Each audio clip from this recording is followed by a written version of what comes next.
Bonjour à toutes et à tous, je suis Estelle Motion, adjointe au service économique de Jeune Afrique et ravie de vous accueillir dans ce débat exceptionnel consacré aux champions africains de la finance. Cet événement est co-organisé par Jeune Afrique, The Africa Report et l'Africa Financial Summit à l'occasion d'une double actualité. Le lancement demain de la dernière édition de notre classement des 300 champions africains de la finance et la tenue prochaine les 3 et 4 novembre prochains à Casablanca de l'édition 2025 de l'Africa Financial Summit. Mais sans plus attendre, je vous présente nos deux invités du jour, deux experts du secteur.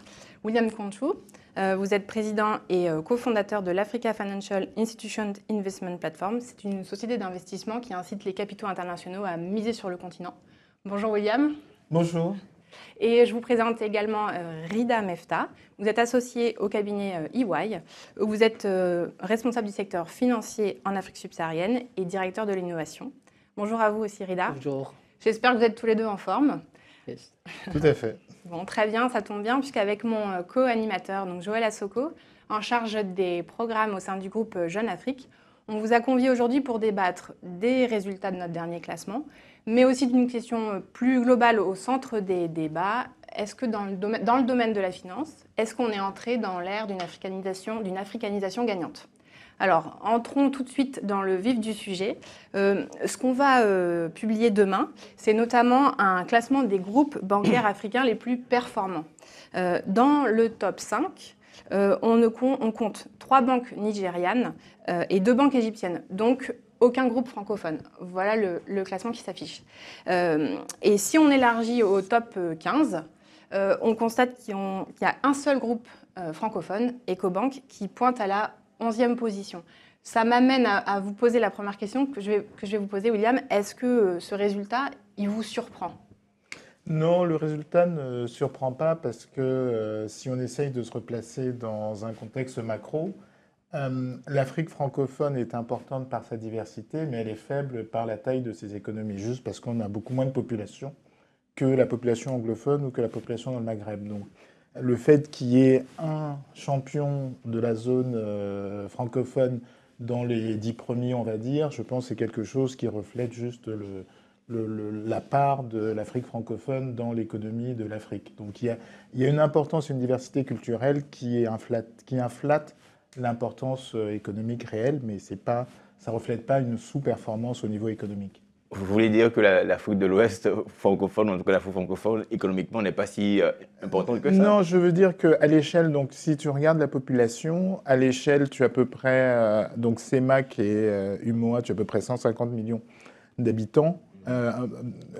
L'ensemble des deux, c'est à peu près 200 millions d'habitants. Le Nigeria, c'est 250. Okay. Le Ghana, c'est 35. Le Kenya, c'est 50. Okay. La Tanzanie, c'est 50. Donc, c'est ça que ça reflète. C'est beaucoup plus ça que ça reflète. Mais le fait de notre diversité, de notre richesse, comme j'irai par l'histoire, ça a été l'Afrique francophone, c'est, on va dire, peu de population relativement, mais dans beaucoup de pays. Donc il y a cette richesse qui fait que voilà, il y a un rayonnement qui est plus important que notre importance économique. Ok, c'est noté. En tout cas, pour moi, je pense qu'il y a 3 enseignements majeurs de ce classement. Le premier enseignement, ce que William vient de dire absolument, c'est l'importance de taille critique. Parce qu'il faut qu'il y ait un marché quand même important pour pouvoir surperformer ou réaliser quand même des performances financières importantes. On voit l'Égypte, on voit le Nigeria. Clairement, c'est des gros marchés. Donc, on parle de 150 millions, 100 et quelques millions. Donc, c'est quand même, il faut de la taille critique. D'où peut-être une grande question de l'intégration de l'Afrique qui va peut-être fera l'objet d'une discussion par la suite. Mais c'est un des sujets importants, c'est ce sujet-là de taille critique et d'intégration africaine. Le deuxième sujet, c'est que je voyais quand même le poids de la rentabilité, solvabilité est quand même important. Là, je vois les chiffres. Mais c'est quand même un classement qui doit être placé dans le contexte actuel, qui est contexte actuel de politique monétaire un petit peu spéciale, où il y a une hausse très importante des taux d'intérêt. On le remarque clairement en Égypte et au Nigeria, mais également dans d'autres pays de l'Afrique, mais également en dévaluation de la monnaie. Et donc, du coup, une bonne partie des PNL, en tout cas des résultats aujourd'hui générés par les banques égyptiennes ou nigériennes ou les groupes financiers qui ont vraiment subi de l'inflation en termes de hausse de taux d'intérêt, bah, ils voient quand même une bonne partie de leurs revenus générés par les titres de trésor public et également des gains de change suite à la dévaluation de la monnaie locale. Et ça, c'est quand même un point important parce que probablement, en 2025, premier semestre, il y a quand même des changements de ces paradigmes-là en termes de changement de politique monétaire de certains pays. Donc, ça peut impacter la rentabilité de certains groupes. Si je comprends très bien, en fait, vous voulez dire ici que le contexte macroéconomique a vraiment joué sur les différences de performance entre les différents groupes, c'est ça? Absolument joué. Okay. Absolument joué. Après, je pense qu'il y a a aussi... le troisième point tout à l'heure. Oui, le troisième point, peut-être pour revenir à la question, pour dire que c'est surprenant, en tout cas pour moi, de ne pas avoir des groupes panafricains ou francophones dans le classement, malgré la grande dynamique qui est observée les 3-4 dernières années. Donc il y a quand même une grande dynamique, un grand état d'esprit d'entrepreneuriat, d'acquisition des groupes, d'élargissement de groupes, de footprint dans pas mal de pays. On va évoquer ça tout à l'heure. Mais on ne les voit pas dans les classements. Ça m'interpelle parce que clairement, il paraît que ces banques-là, les banques francophones, sont encore à la recherche de modèles opérationnels ou de meilleures configurations de positionnement sur le marché africain à large. Donc, moi, je voulais rebondir là-dessus parce qu'il y a 2 points que ton intervention, en fait, sur lesquels ton intervention m'interpelle. Le premier, c'est en fait ce que tu as dit qui est l'intégration et le besoin d'avoir une taille critique. Le fait qu'on réussisse à avoir un groupe bancaire dans le classement, c'est parce qu'on a une union monétaire. Et c'est parce qu'on a une union monétaire qu'il y a des groupes qui ont réussi à se développer tout en gardant une certaine pertinence parce qu'ils agissent globalement dans une zone monétaire qui est la même ou 2 zones monétaires qui sont très proches. Et donc, c'est grâce à l'intégration monétaire et l'intégration en fait, des systèmes bancaires qu'on réussit à avoir au moins une personne ou, si on regarde plus bas dans le classement, certains acteurs. Donc, c'est vraiment quelque chose, la taille critique et l'intégration, c'est quelque chose de très important. Le deuxième point, je pense, qui est aussi très important, et ça, c'est plus, on va dire, un élément, on va dire, de jugement par rapport au classement. Quand on regarde la rentabilité, en fait, bancaire vue pour des groupes africains et francophones dans des zones monétaires stables, ou la rentabilité vue dans des groupes monétaires où il y a une monnaie qui se dévalue, c'est quelque chose de très différent. Donc, ce qu'il faut voir, c'est que vous mesurez en fait la profitabilité à un instant T. Si on regarde dans 5 ans, une grosse partie de ces profits aura diminué de moitié, alors que pour les groupes de zone CFA, a priori, ils seront restés équivalents. Donc, donc c'est très important parce que moi, je regardais ces classements il y a 10 ans ou il y a 15 ans. Je pense que les groupes francophones étaient encore plus loin. Et si vous regardez, par exemple, moi, quand je suis arrivé sur l'Afrique il y a 15 ans, la market cap de Zénith, qui est l'un des groupes les plus importants au Nigeria, c'était 2 milliards. La taille sur le marché boursier, donc. Aujourd'hui, c'est toujours 2 milliards de dollars. Donc ça fait en 15 ans. Alors que si vous prenez en fait, la même équivalence au niveau des groupes africains, d'Afrique francophone, il y a une création de valeur qui était beaucoup, beaucoup plus importante. Donc c'est aussi un élément à prendre en compte quand on compare les champions bancaires dans des zones monétaires stables ou dans des zones monétaires. Ok, Estelle. Oui, du coup, pour compléter ce point-là, du coup, ces groupes ouest-africains francophones, alors, du coup, vous les mettez dans la catégorie des champions ou pas? Et pourquoi? Alors, avec un peu de biais, mais beaucoup de conviction, clairement dans la catégorie des champions, pour plusieurs raisons. Quand on regarde aujourd'hui la zone monétaire, essentiellement les 2 zones monétaires, on va dire, intégrées à monnaie stable, ce sont des zones où la plupart des opérateurs ont une performance financière qui est très intéressante, une solidité en termes de solvabilité qui est très intéressante. Et donc, c'est des groupes qui, je dirais, se sont agrandis, professionnalisés et ont permis de prendre le relais dans pas mal de parties du financement de l'économie, y compris le financement du commerce extérieur, des anciens groupes internationaux qui étaient présents. Donc je pense qu'aujourd'hui, c'est vraiment l'émergence de ces groupes-là, c'est vraiment un succès. Et un des fondements qui a permis en fait ce succès-là, c'est le fait qu'ils aient accès à des marchés intégrés et qu'ils soient capables de se développer sans avoir à prendre en compte des réglementations beaucoup plus compliquées. Vous êtes fait deux ennemis d'ailleurs. Premièrement, vous avez défendu le marché intégré, donc grosso modo la zone CFA.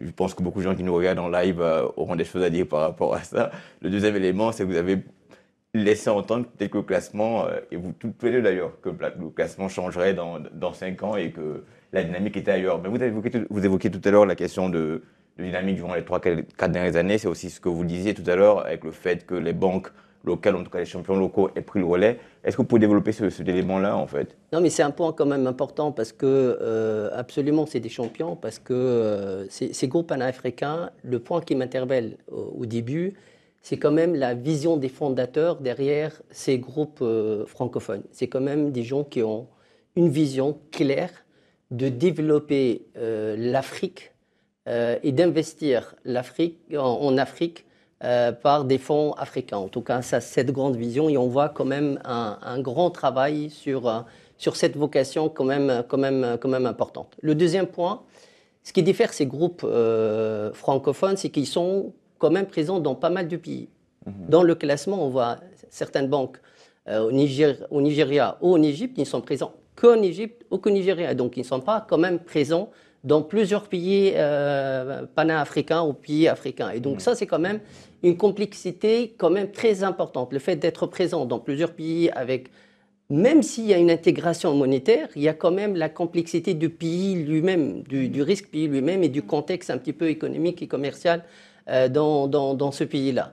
Et donc, au final, je pense qu'aujourd'hui, ces groupes passent par une période de 2-3 ans de transformation de leur modèle opérationnel, parce qu'il ne faut pas oublier qu'ils viennent juste de récupérer pas mal de banques, qu'on vient de racheter des banques, qu'ils viennent juste de créer des banques from scratch.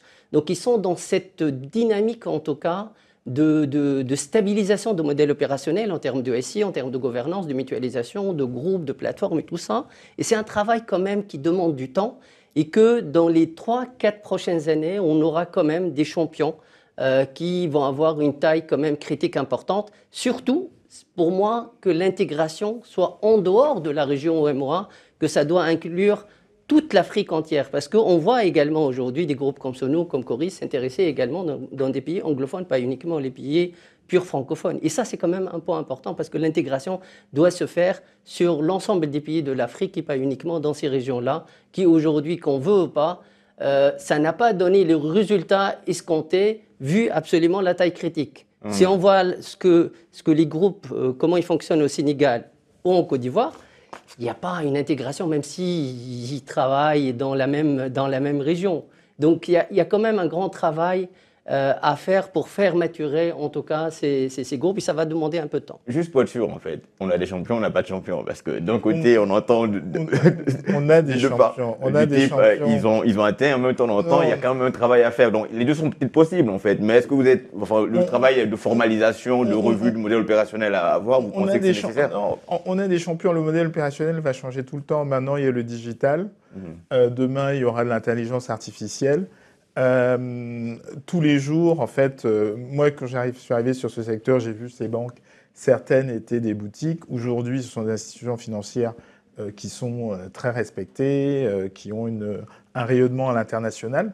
Le grand challenge, en fait, pour elles, je pense, c'est de pouvoir assumer à 100% toutes les fonctions qui étaient faites avant par des étrangers, notamment pour tout ce qui est métier de clearing, correspondant, trade finance. Donc là, il y a un vrai sujet parce que c'est quelque chose où les groupes internationaux de par leur présence dans des hubs où ils ont accès au dollar ou à l'euro de manière très simple, avaient un avantage historique, quelque part en faisait bénéficier nos pays. Donc aujourd'hui, il y a, j'irais, une partie du schéma qui doit être complètement bâtie de nouveau. Après, quand on regarde, il y a 50 ans, la part de marché, c'était à peu près 70% avant la création des écobanques et tout ça. C'était 80 pour notre marché, c'était 80% de part de marché pour les banques internationales, 20% pour le local. Aujourd'hui, on est arrivé pratiquement à 100%. Donc ça, et on est arrivé à 100% parce que dans chacun des pays, ces banques-là ont à la fois été capables d'attirer le capital humain, ont une proximité et une connaissance du marché qui leur permettent de prendre des risques beaucoup plus en ligne avec nos économies. Donc, je ne me fais pas de soucis. Je pense qu'on a des champions. Ils commencent à émerger. Ils n'ont pas la même... Le fait qu'ils n'aient pas la même taille que les groupes nigérians ou les groupes égyptiens, ça, je suis totalement d'accord avec Reda, c'est parce que les économies dans lesquelles elles sont relativement petites. D'où l'importance, encore une fois, de l'intégration. Pour revenir précisément sur la question du défi de la reprise des filiales des groupes internationaux, et notamment français, qui sont partis et qui ont été repris notamment par ces groupes locaux, régionaux, ouest-africains, quel est le principal défi? Les moyens financiers, l'expertise, la gouvernance, c'est quoi le vrai gros chantier? En tout cas, tout d'abord, moi je pense que c'est quand même une opportunité historique pour les groupes panafricains. Parce que ça permet tout d'abord de consolider le secteur financier qui est déjà très fragmenté. Donc l'acquisition a été faite quand même par des groupes qu'on vient de citer aujourd'hui, Coris, Vista, Sunou et tout ça. Et donc ça, c'est un besoin quand même très important d'avoir cette consolidation et d'avoir des champions panafricains importants que plutôt disons, des petites banques fragmentées. Le deuxième point, qui est le challenge, peut-être pour rebondir à ce que disait William, c'est qu'il y a la taille des fonds propres de ces banques francophones est quand même relativement faible par rapport aux fonds propres aujourd'hui des grandes banques, par exemple au Nigeria ou en Égypte et tout ça. Et donc il y a un grand challenge de fonds propres supplémentaires qu'il faut injecter, parce qu'il faut savoir que ces fonds propres-là ont été faits par des initiatives privées, par des groupes privés, et donc du coup, il n'y a pas quand même des institutionnels derrière ces groupes-là. Il n'y a pas d'injection des fonds propres importants, et ça, c'est un point qui fragilise un petit peu la solidité financière à long terme, et je comprends, peut-être par la suite, on verra la question autour de financement de l'économie. Si on n'a pas assez de fonds propres, on sera dans peut-être la difficulté de s'exposer face à des risques peut-être démesurés pour assurer la solvabilité et tout ça. Et donc, il y a quand même un point important qui est lié à ce sujet-là d'augmentation de fonds propres, qui est un grand challenge, qui est vraiment un grand challenge, comparé à des banques qui pourraient avoir des supports de fonds propres des groupes internationaux qui étaient installés. Quand même, le point qui m'interpelle, et pour dire champion à pas champion, pour moi, je vois qu'il y a quand même des champions qui vont venir, mais il y a quand même un sujet important qui est l'institutionnalisation de ces groupes. Pourquoi institutionnalisation? Parce qu'on sent aujourd'hui, en tout cas, que la gouvernance, elle reste toujours centrée autour de fondateurs ou un groupe limité entourant le fondateur ou entourant un petit peu l'actionnaire principal. Et ça, c'est quand même not sustainable. C'est pas pérenne, en tout cas, comme modèle. Et c'est là où il faut quand même, là où je parlais un petit peu de grand travail de modèle opérationnel. C'est pas une question de modèle opérationnel classique, digital ou pas digital, mais c'est beaucoup plus de modèle opérationnel de gouvernance institutionnelle, où on a des organes de gouvernance au niveau de holding, parce que lorsqu'on a des groupes financiers dans plusieurs pays, et on voit l'expérience du Maroc qui ont réussi, on voit l'expérience du Nigeria dans des groupes comme UAB, Ecobank également, on a 10 holdings très bien structurés, où il y a des fonctions mutualisées pour tous les groupes. C'est une gouvernance homogène et en harmonie pour toutes les entités du groupe. Et ça permet de structurer ces groupes autour des process, des procédures et des normes. Aujourd'hui, des structures au sein de même groupe peuvent être en compétition, peuvent avoir des pratiques complètement différentes. Et c'est là, cette phase de transition dont les groupes ont besoin de dépasser très rapidement. C'est d'harmoniser une vue globale, une institution globale, pas uniquement autour d'une personne et d'une vision de fondateur, mais autour d'une institution importante. Ok. Mais je pense que pour répondre, continuer dans ce que tu disais, Reda, et répondre à tes questions, les deux derniers mots, c'est les plus importants, c'est financement et gouvernance. Et en fait, les deux vont de pair. Ok. C'est une opportunité. Aujourd'hui, les banques qui existent, c'est des banques qui ont été créées il y a 50 ans, 100 ans, qui ont le temps d'amasser beaucoup de capital. Et donc, le vrai challenge, c'est comment est-ce qu'on va passer d'une main à une autre le capital qui a été accumulé par 100 ans dans un contexte où, on va dire, les poches de capital disponibles sont beaucoup plus faibles ou beaucoup plus éclatées. Donc ça, il y a un vrai challenge à trouver.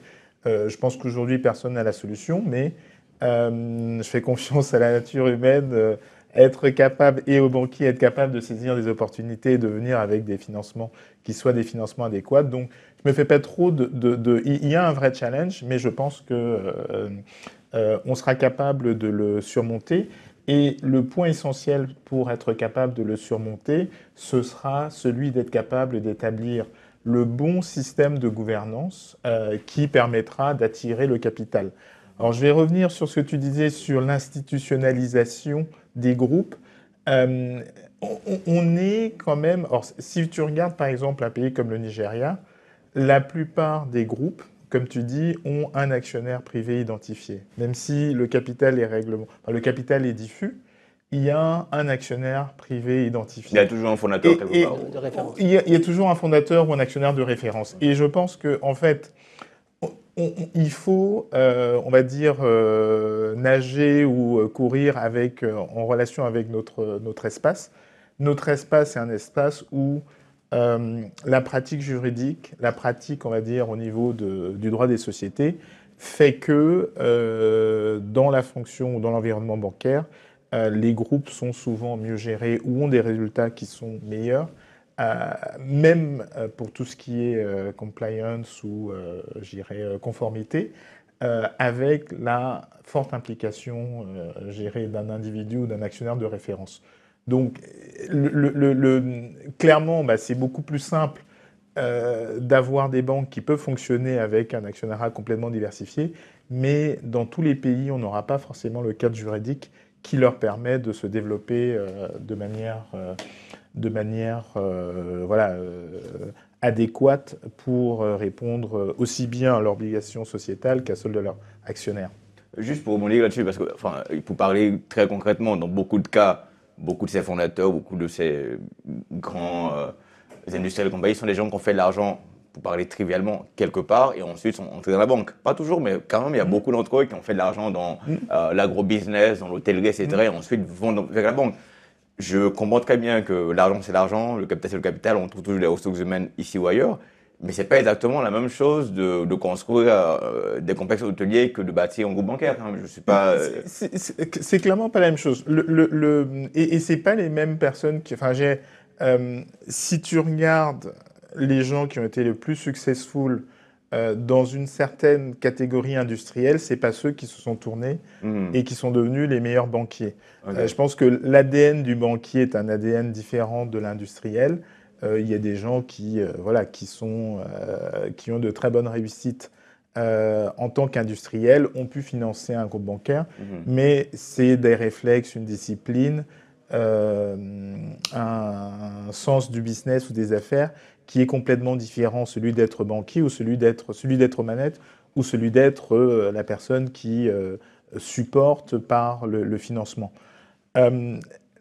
Tous ceux qui ont réussi, les groupes bancaires, et pour lesquels l'opportunité de développement est quelque chose de pertinent, sont ceux qui ont réussi à s'entourer de ressources compétentes, s'entourer aussi de partenaires financiers.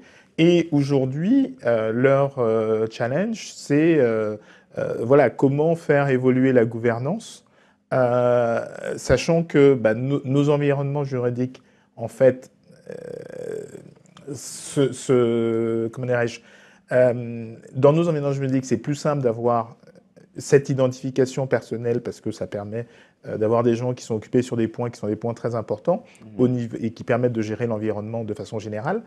Mais en même temps, pour pouvoir continuer à se développer,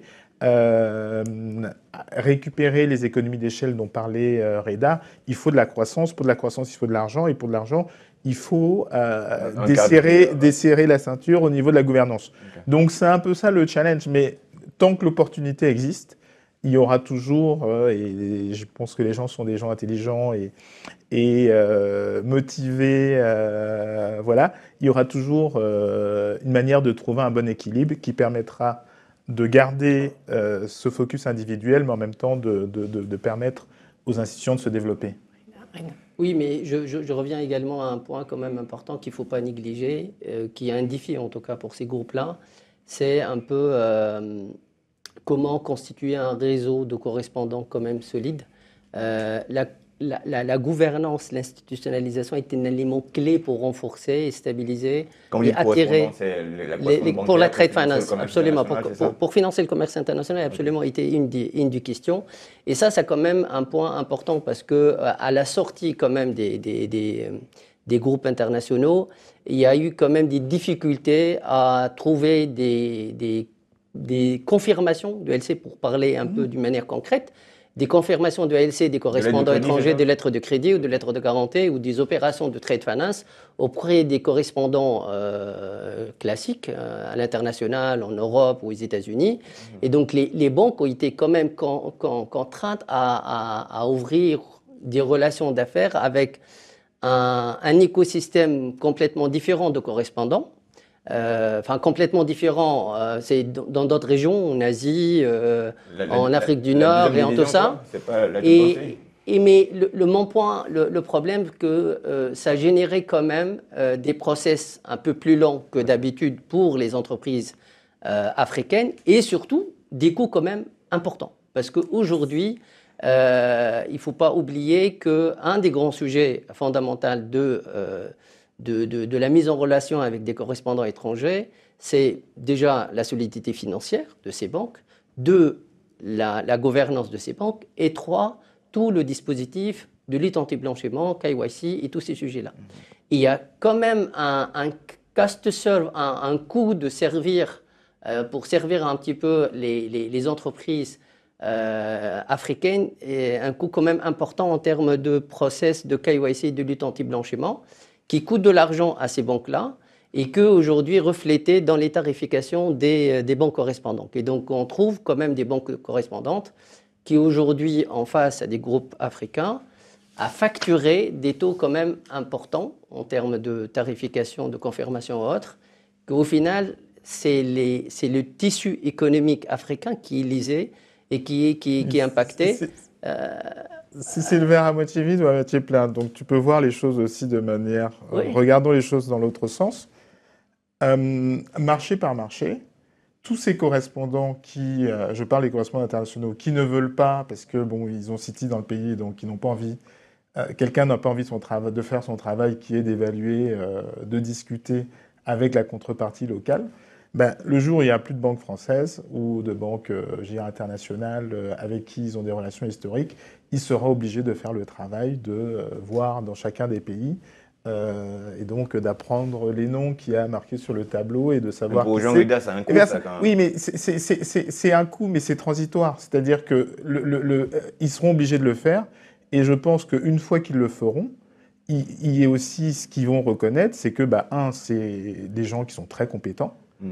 Deux, c'est des gens qui, la partie KYC ou lutte anti-blanchiment, ça c'est exactement, c'est quelque chose qu'aujourd'hui, tous ces groupes comprennent que la lutte anti-blanchiment, la conformité, ce sont des choses qui sont importantes pour leur business model. La vraie question, c'est qui décide en fait des standards. Et c'est beaucoup plus simple si vous êtes Citi ou JP Morgan de dire moi je veux travailler qu'avec 2-3 personnes. Et si en plus c'est des Européens avec qui j'ai déjà des lignes, j'ai plus besoin de travailler que d'aller à faire votre travail pour savoir qui est présent au Gabon, qui est présent au Cameroun et tout ça. Donc quelque part, on va souffrir peut-être. Donc ce que tu dis sur le fait que ça peut être plus coûteux au départ, mais le sens de l'histoire, et je pense que le bénéfice des populations sur le moyen et le long terme, c'est d'avoir ces groupes locaux qui sont capables d'avoir ces relations-là. Parce que nous, on a des choses, on a en Afrique, tant que l'extérieur du monde aura besoin de certains de nos produits, il faudra qu'il y ait des relations économiques et qu'ils soient obligés de commercer avec des banques dans nos pays. Donc ça, je pense que les deux ont besoin, on a besoin de progresser, de s'institutionnaliser. Eux vont devoir aussi faire le travail de se dire, il n'y a plus Société Générale ou BNP dans chacun des pays, donc je vais devoir apprendre qui c'est Coris, NSIA, plein d'autres, et j'en passe. Donc ça, c'est la première chose. Deuxième chose, je pense qu'il y a un point qui est aussi important.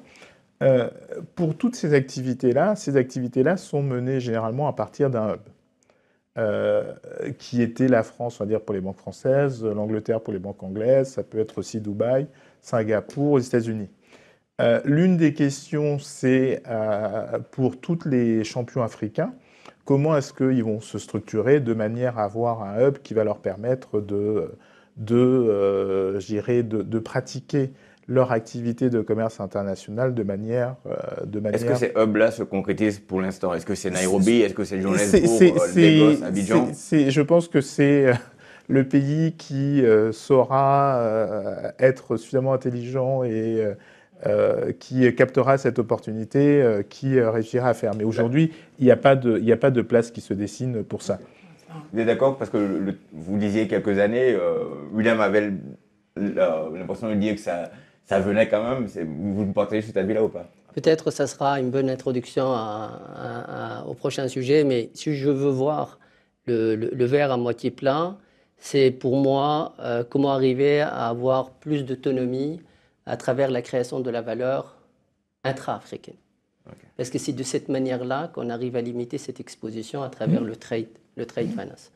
Et si on n'arrive pas à financer l'économie africaine et que ces gens-là, au lieu d'importer, arrivent à s'approvisionner directement à partir des pays africains, ça va être encore compliqué de convaincre ces entreprises-là en termes de coûts. Et donc, du coup, moi, je pense que c'est une occasion de repenser le modèle économique de nos pays, de cette dépendance par rapport à l'étranger ou en dehors de l'Afrique, et de créer la vraie valeur interne qui va réduire notre exposition. Deuxième point, pour revenir à ce point, quel serait le hub, moi je dirais que du moment qu'il y a encore un sujet autour de la monnaie de référence en Afrique, ça sera toujours compliqué de trouver le hub, parce que si on est toujours autour du dollar ou de l'euro, je crois que la bonne initiative de Afreximbank était hyper intéressante aujourd'hui dans la région. De PAPS. Le PAPS aujourd'hui, c'est quand même une excellente initiative. Juste pour les gens qui nous écoutent, c'est un système de paiement intégré à banque centrale et banques commerciales. Voilà, qui permet de faire le netting pour des échanges, la compensation. En monnaie locale. En monnaie locale pour des pays frontaliers qui n'ont pas forcément la même monnaie. Mais c'est toujours coûteux. Oui, ok. C'est toujours coûteux. Donc moi, je connais très bien les transactions via Afreximbank. Mais anyway, c'est quand même une excellente initiative qui permet de réduire cette exposition aux devises étrangères. Et donc, du coup, au final, c'est quand même un grand boost pour financer de l'économie et de créer... moi, j'ai envie de dire que ces champions financiers doivent créer des champions locaux, industriels et autres. Et c'est de cette manière-là qu'on arrive à réduire, et c'est de cette manière-là qu'ils arrivent à jouer pleinement leur rôle. Pour avancer et pour changer un petit peu la zone géographique, je voudrais qu'on se penche sur le cas des banques marocaines. Ouais. donc pour les trois principales, donc Attijari, Wafa, BMCE Bank et BCP qui figurent dans notre classement, total bilan et des performances et une expertise qui leur permettent d'y figurer.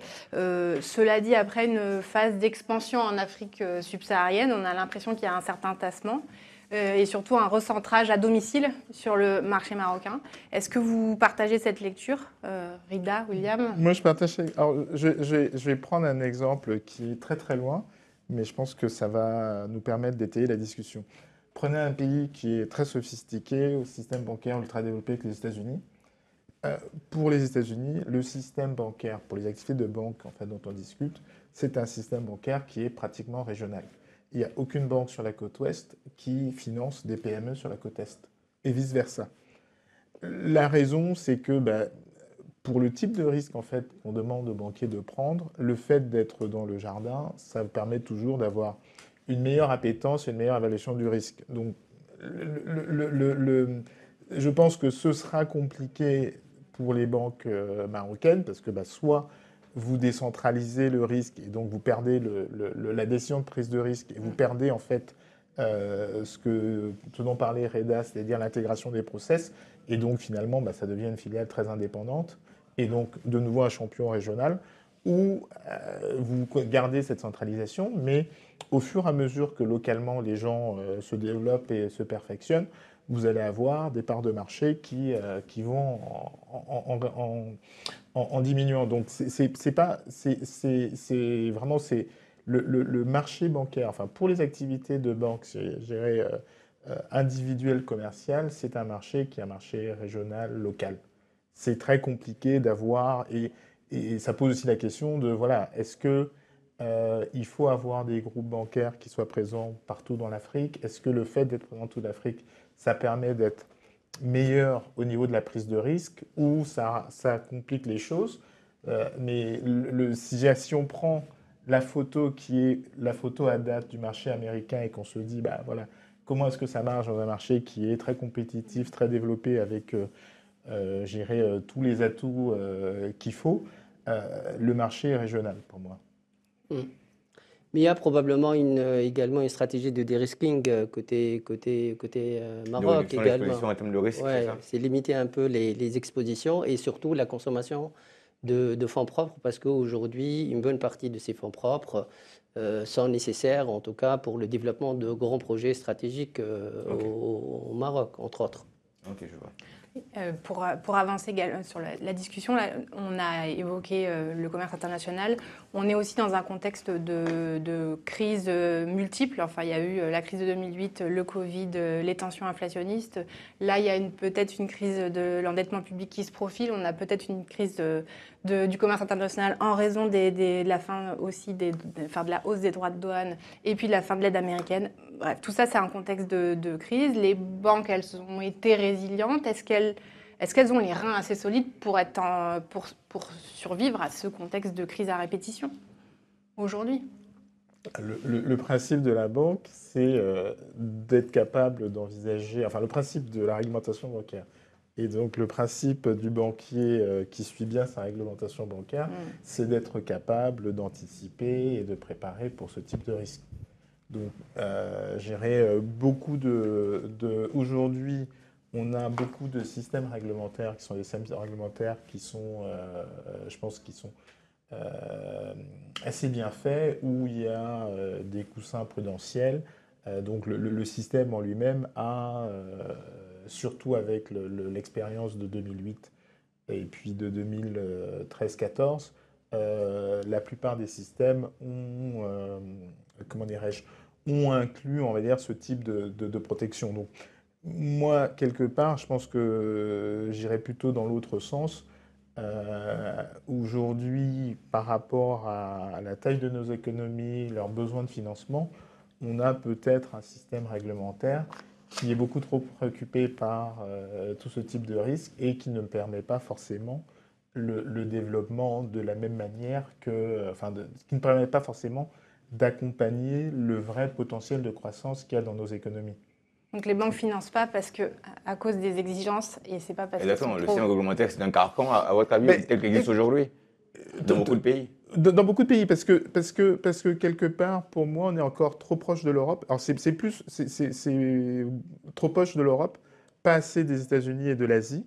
Donc si vous regardez en fait depuis la crise de 2008, il y a une grande divergence en fait entre l'évolution des banques, systèmes bancaires américains et asiatiques, et le système européen qui est celui, on va dire, qui est le mieux ou le plus réglementé.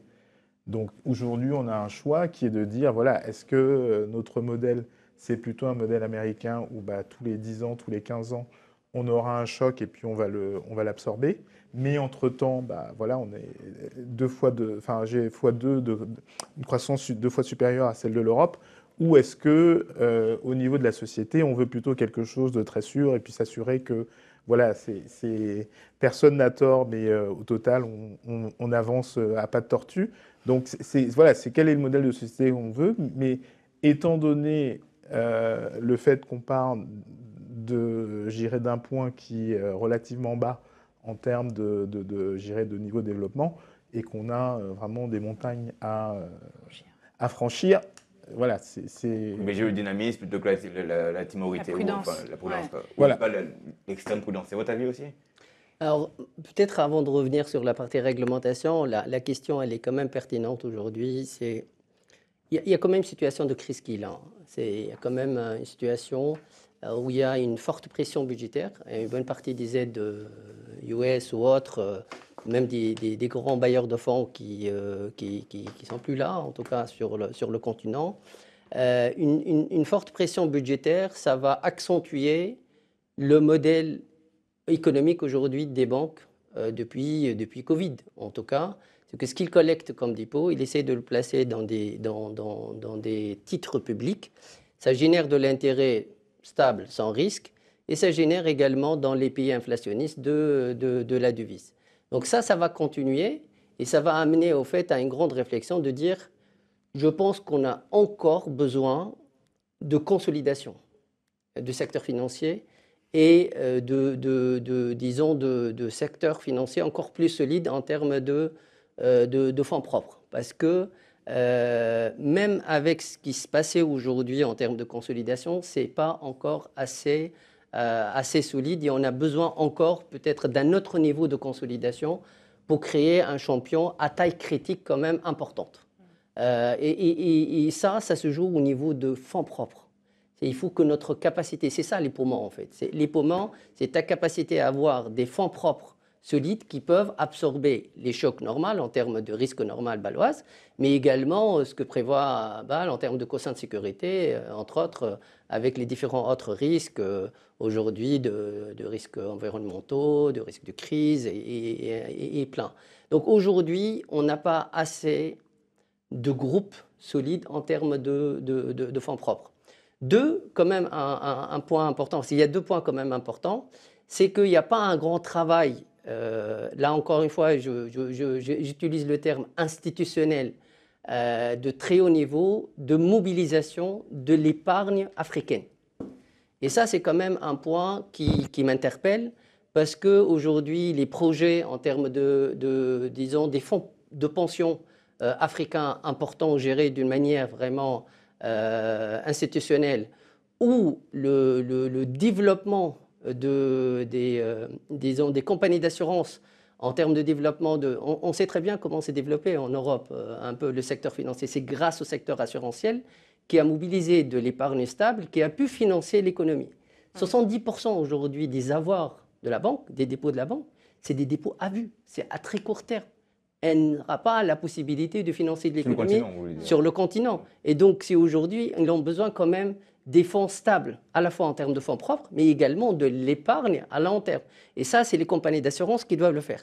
En plus des compagnies d'assurance, pardon Estelle, c'est les compagnies de réassurance, parce qu'une bonne partie de l'épargne mobilisée au niveau de l'Afrique, aujourd'hui, elle n'est pas réassurée, elle est cédée à des compagnies d'assurance internationales et donc du coup l'épargne ne reste pas en Afrique. Et ça c'est quand même une autre manière de revoir l'épargne africaine en termes de fonds propres à travers la consolidation et de la mobilisation de l'épargne stable. Rida et William, ce sera le mot de la fin, sauf si vous voulez vraiment commenter, mais c'est en 5 secondes. Mais... mais je pense que ce que tu dis est vraiment très important. Il y a un grand chemin à faire pour arriver au même niveau, par exemple, que le Maroc en termes de mobilisation de l'épargne publique individuelle vers le système productif. Voilà, donc ce sera le mot de la fin, ça passe très vite.